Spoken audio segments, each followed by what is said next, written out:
You ask Tiger to solve. This deals with linear equations with one unknown. The final result is g equals 13/9. Let's solve it step by step. Simplify the expression. Expand the parentheses. Simplify the arithmetic. Multiply the coefficients. Group like terms.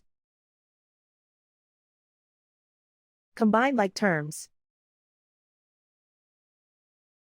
Group all g terms on the left side of the equation. Add g to both sides. Group like terms.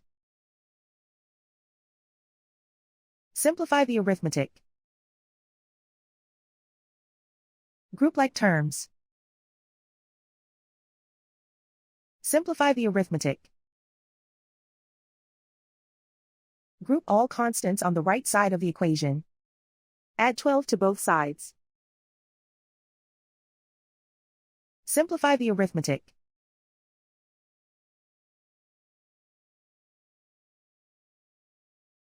Isolate the g.